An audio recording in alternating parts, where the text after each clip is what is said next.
ఒక ప్రత్యామ్నాయమైనటువంటి పరిస్థితులు కనుక రైట్ సుబ్బారావు గారు ఫర్దర్గా డిస్కస్ చేద్దాం. ఆంజనేయ రెడ్డి గారు వచ్చారు. ఆంజనేయ రెడ్డి గారు, ఇందాక నేను అన్నాను కదా, కేంద్రానికి లేదా రాష్ట్రానికి సంబంధించిన మంత్రులే క్లీన్గా ఉండాలా, ఎమ్మెల్యేలు ఎంపీల విషయం ఏంటి అనేది కూడా అడిగాను. అదేవిధంగా ఈ బిల్లు ఏదైతే తీసుకొచ్చారో ప్రతిపక్ష నాయకులను లక్ష్యంగా చేసుకుని రాజకీయ దురుద్దేశంతో రూపొందించబడ్డాయనే విమర్శలు వస్తున్న నేపథ్యంలో మీరేం మాట్లాడతారు? చందు గారు, మీకు సుబ్బారావు గారికి, వీక్షకులకి, ప్రేక్షకులకి అందరికి కూడా నమస్కారాలు. వినిపిస్తుందండి? వినిపిస్తుంది, క్లియర్గా ఉంది, చెప్పండి.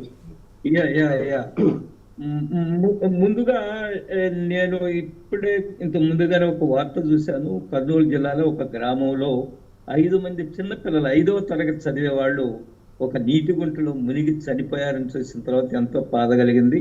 వారి కుటుంబాలకి మనందరం కూడా సానుభూతి తెలియజేద్దాం. చాలా దారుణమైన సంఘటన అది ఒకటి. ముందుగా రెండోది, ఈ దేశంలో అవినీతి కారణంగా లేదా నేర చరిత్ర రాజకీయాల కారణంగా దేశం అభివృద్ధి కుంటుపడుతుంది, దేశంలో సుపరిపాలన కుంటుపడుతుంది, ప్రజాస్వామ్యానికి పెను ప్రమాదం ఏర్పడుతుంది అనేది అంతమంది అందరూ కూడా ఒప్పుకునే విషయం. సుబ్బారావు గారు చాలా సవివరంగా చెప్పారు. వారు సీనియర్ న్యాయవాది, వారు అనేక విషయాల్లో చాలా లోతుగా అధ్యయనం చేసేవారు. చట్టాలు కూడా అనేక విషయాలు వారు చెప్పడం జరిగింది. కాబట్టి అవినీతి మన రాజకీయ మూలాలను, మన యొక్క ప్రజా జీవనాన్ని అతాకుత్వం చేస్తుందనే విషయంలో ఎటువంటి అనుమానం లేదు. 140 కోట్ల విశాలమైన భారతదేశం మంది, అనేక మంది కోర్టుల చుట్టూ తిరుగుతున్నారు. మనం చెప్పుకుంటున్నాం justice delayed it justice denied అని కూడా మనం అనేక సందర్భాల్లో చెప్పుకుంటున్నాం. సుబ్బారావు గారితో నేను ఏకవేస్తున్నాను. న్యాయస్థానాలు పెరగాల, దానికి పెద్ద ఎత్తున బడ్జెట్ కేటాయించబడాలా.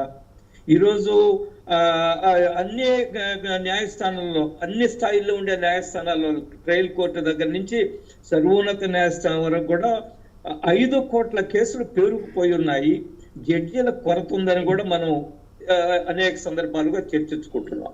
కాబట్టి వేగవంతం కావాల్సిన అవసరం ఉంది. న్యాయస్థానాలు పెరగాల, జడ్జీలు పెరగాల, ఆ కేసులు త్వరితగతిన పూర్తి కావాల్సింది. 20 సంవత్సరాలు 30 సంవత్సరాలు తరబడి సాధారణ జనము కక్షిదారులు న్యాయస్థానాల చుట్టూ తిరుగుతున్నారు. సుబ్బారావు గారికి ఆ విషయం చాలా స్పష్టంగా తెలుసు. వారు ప్రాక్టీసింగ్ అడ్వకేట్ కాబట్టి.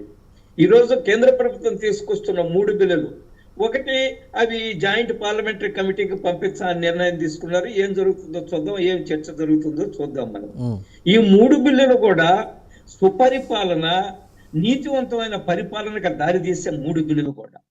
మనం ఏమైనా మాట్లాడచ్చు, రాజకీయ కక్షలతో చేస్తున్నారు, లేదా రాజకీయాలు ప్రత్యర్థుల మీద జైల్లో పెట్టడానికి చేస్తున్నారు, ఏమైనా మాట్లాడుకోవచ్చు. కానీ ఈ యొక్క ప్రత్యేకంగా ఈరోజు అవినీతి పరులైన మంత్రులు 30 రోజులు జైల్లో ఉంటే వారిని పదవి నుంచి తొలగించవచ్చు అనేది అది డిటరెంట్ అవుతుంది. కావాలి ఒక శిక్ష మనం వేస్తున్నప్పుడు భవిష్యత్తులో ఇంకెవరో కూడా తప్పు చేయకుండా ఉండే విధంగా ఆ శిక్ష ఉండాలి. అది డిటరెంట్ కావాలి. సుబ్బారావు గారు, నేనేమే ప్రాక్టీస్ అడ్వకేట్ కూడా కాదు, నేను లా కూడా చదవలేదు కూడా, ఐఎమ్ ఓన్లీ గ్రాడ్యుయేట్. సుబ్బారావు గారికి చాలా విషయాలు. కాబట్టి ప్రభుత్వము లేదా న్యాయస్థానాలు ఒక శిక్ష వేసిన తర్వాత అది భవిష్యత్తు తరాల వాళ్ళకి ఒక సందేశం వెళ్ళాలి. ఎవడైనా తప్పు చేయాలంటే భయపడాలి.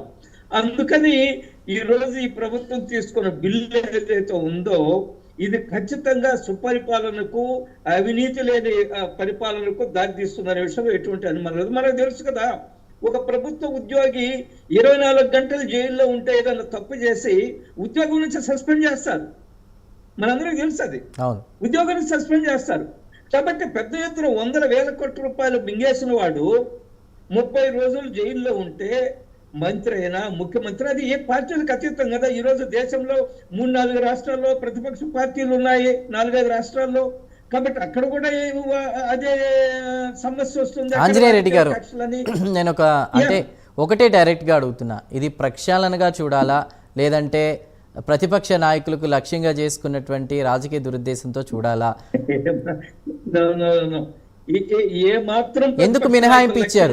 ఎమ్మెల్యేలకు, ఎంపీలకు ఎందుకు మినహాయింపు ఇచ్చారు ఈ బిల్లులో? ప్రజా జీవితాన్ని, ప్రజా జీవనంలో ఉండేవాళ్ళు తప్పు చేయకుండా ప్రజా జీవితం ప్రక్షాళన చేసుకోవడం కోసం తీసుకున్న నిర్ణయం ఇది. దీనికి రాజకీయ పార్టీలు రాజకీయాలకు అతీతంగా మద్దతు తెలపవలసిన అవసరం ఉంది. మనందరూ కూడా గుర్తుంది, రాహుల్ గాంధీ గారు ఒకసారి వాళ్ళ ప్రభుత్వం తీసుకొచ్చే బిల్లుని బయటకు తీసుకొచ్చి దించేశారు. ఎందుకు దించేశారు? ఇది అది అంత తీవ్రంగా లేదు, ఇది ఇంకా తీవ్రంగా ఉండాలా చట్టాలు అని తీసుకొచ్చారు. మనం చూసాము, అనేక మంది జైలు 4 సంవత్సరాలు శిక్ష పడ్డ తర్వాత ఆటోమేటిక్ గా వారి యొక్క సభ్యత్వం పోతుంది.